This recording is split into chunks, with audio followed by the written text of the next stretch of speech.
All right, and the Russia-Ukraine war is showing no signs of slowing down. Just today in the city of Kharkiv, a Russian drone strike hit the National Pharmaceutical University, setting the roof ablaze and injuring 4 people.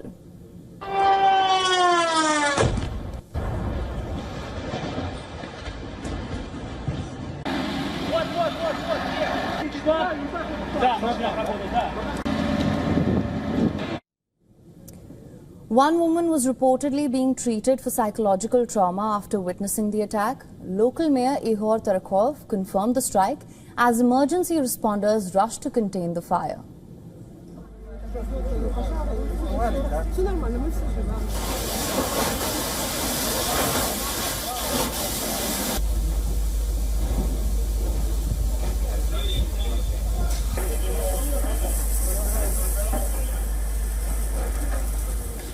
Elsewhere, overnight strikes left at least 2 people dead and 9 others injured across the Zaporizhzhia and Mykolaiv regions. Regional Governor Ivan Fedorov reported that at least 10 strikes were launched on the city overnight. Officials say one attack targeted a farm, killing a tractor driver at work. The Ukrainian authorities have called it a deliberate attack on civilians.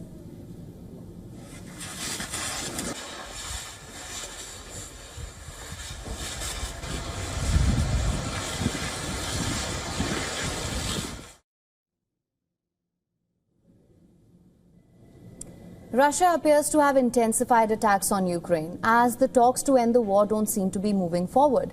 Already, Ukrainian President Volodymyr Zelensky claims that Russia has launched more than 3,500 drones, 190 missiles and 2,500 aerial bombs this month alone. What's more, tensions are not confined to the battlefield. Remember, 2 NATO members, Poland and Romania, have accused Russia of sending drones into their airspace.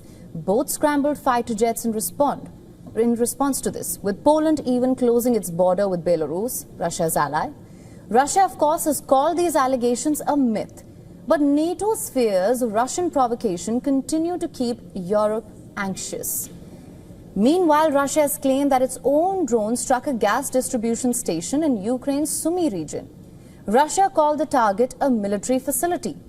The Russian Defense Ministry also announced the capture of the settlement of Olgovoskoye, which is located in the Zaporizhzhia region. But Ukraine says its forces repelled Russian advances in multiple directions, with 173 combat engagements reported on the front line in a single day. As fighting continues to intensify, diplomacy remains elusive. Donald Trump has said that he will meet Ukrainian President Volodymyr Zelensky again next week on the sidelines of the UN General Assembly. Washington says Trump still hopes to broker a peace deal despite the rising frustration in Ukraine. Remember, the US President has repeatedly threatened new sanctions on Russia but is yet to follow through on them. Trump's ability to speak with both Russian President Vladimir Putin and Ukraine's Zelensky has made him a rare bridge between the two sides. But critics, especially in Europe, say that Trump's approach to bringing the war in Ukraine to an end, it's only somewhat emboldened Russia, while leaving Ukraine uncertain of continued US backing. On the battlefield, neither side appears willing to yield. And in diplomacy, grand promises of peace remain just that, promises. What happens next is anybody's guess. All eyes now will be on the meeting between Trump and Zelensky. So is Delhi becoming a city of men? The latest data suggests that that may be the case. A disturbing demographic crisis unfolds in India's capital. Delhi's female population continues to shrink, with the sex ratio plunging even further in 2024. The ratio in Delhi has now dropped to 920 females per 1,000 males compared to 922 in 2023. According to the latest annual report on births and deaths registration by the Delhi government, this figure remains below the national average of 940 females per 1,000 males, highlighting a persistent gender imbalance in the capital. So to put it simply, for every 1,000 boys born in Delhi this year, there are barely 920 girls. This is a clear sign of a growing gender imbalance. Experts say this could have serious social consequences down the line. What's even more alarming is that this trend is emerging despite a shrinking number of total births. Delhi saw just over 3 lakh births in 2024, down from more than 3.15 lakh last year. The death rate edged up slightly, adding pressure on the city's population dynamics. These numbers, not just stats, they are a reflection of deep-seated biases and practices like sex-selective abortion, which is pushing Delhi further towards becoming a male-dominated society. Delhi is among the few states and union territories to have achieved 100% level of birth and death registration. This list includes Andhra Pradesh, Assam, Chandigarh, Goa, Gujarat, Karnataka and Puducherry. So what does this mean for the future of women in the capital? And how will it shape Delhi's social fabric in the years to come? This comes as the new report by the United Nations warns the world is retreating from gender equality and the cost will be counted in lives, rights and opportunities. Profound gaps persist. At current trends, more than 350 million women and girls could still be living in extreme poverty by the year 2030. Last year, in 2024, nearly 64 million more women than men experienced food insecurity. Again, talking about leadership, women hold only 27% of parliamentary seats globally, while more than 100 countries have never had a woman head of state or government. Now, air travel for many of us is routine, but what if you came to know that the air you breathe on board is toxic?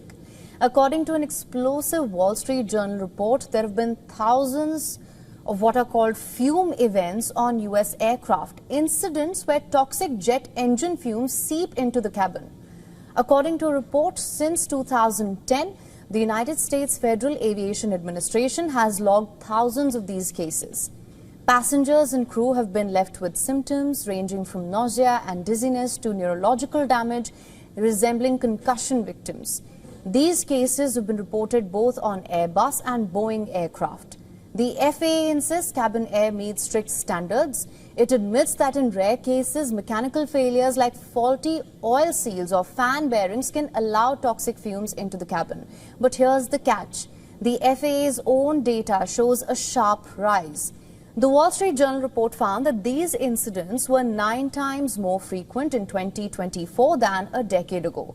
Passengers and crew often recognize it by smell. It could smell like the stench of dirty socks, burning rubber, gym locker. In fact, between 2023 and 2025 alone, at least 7 anonymous safety reports describe this dirty odor. Some flights even had to turn back or deplane before takeoff. Now, you must be wondering, why is this happening? It all comes down to the way most aircraft are built. Planes use a bleed air system that draws air from the outside, runs it through the engine, heats and pressurizes it, and then circulates it inside the cabin. If a seal leaks, that air is contaminated, and that's what passengers end up breathing as well. Both Airbus and Boeing rely on this system for most of their aircraft except the Boeing 737, and the numbers are alarming. For budget carriers like JetBlue and Spirit, where Airbus planes dominate, fume events surged by 660% between 2016 and 2024. So if the FAA knows this, the report suggests as much, what has it done about it? For years, it seems, airlines and manufacturers have downplayed the risks. The FAA itself has been accused of being slow. The US Congress passed the FAA Reauthorization Act in 2018 asking for answers. But by 2020, the agency only delivered a 17-page interim report, estimating that a full study could take 4.5 years and up to $1.4 million. Now, manufacturers meanwhile pushed back, saying that the sensors weren't worth the cost unless the benefits were actually proven. So even though the lawmakers in the US have tried to act, attempts have faced a pushback from the aviation industry. It was watered down and the sensor requirement was scrapped in the US Congress. But now there seems to be a fresh attempt to make the air on board safe. A bill has reportedly been introduced, and if passed, it would force airlines to retrofit filters into the current bleed air systems within the next 7 years and phase them out completely in future aircraft designs as well. For latest news, download the WION app and subscribe to our YouTube channel.